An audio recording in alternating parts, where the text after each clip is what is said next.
qui nous a plu dans ce projet, c'était de travailler autour du train. C'était de pouvoir travailler aussi à partir de toutes ces pièces qu'on n'a pas l'habitude de voir détachées comme ça et de pouvoir s'en servir de base pour créer de nouveaux objets. C'était vraiment intéressant pour nous. C'était assez plaisant de pouvoir farfouiller dans cette caverne d'Ali Baba. Nous, on travaille beaucoup autour des questions de valorisation des savoir-faire, d'un patrimoine historique ou naturel aussi. On était assez contents aussi de travailler sur un projet dont c'est le sujet.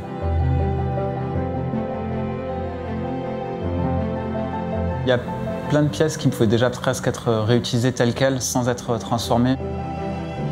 Il y avait des lampes, des phares qui sont déjà beaux et qui suffisent presque à eux-mêmes. Donc on a aussi cherché des objets sur lesquels on pouvait vraiment apporter quelque chose.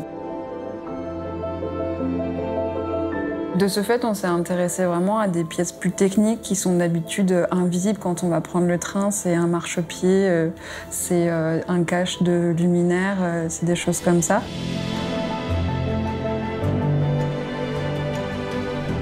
Une fois qu'on a récupéré les éléments qui nous intéressaient, on faisait à chaque fois des compositions, on prenait des photos, on redémontait, on faisait une nouvelle composition.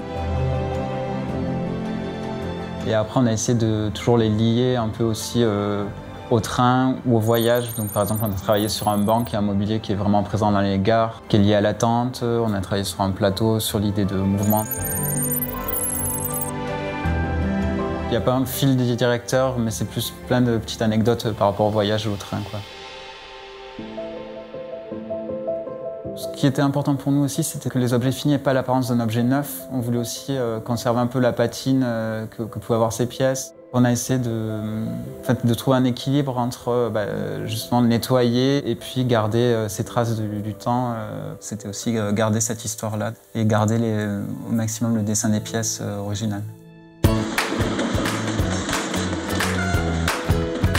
Au début de nos études en école d'art, je faisais beaucoup de dessins dans les trains, beaucoup de croquis. C'est un moment où on se pose et on lit et on dessine et on observe ce qu'il y a autour de nous.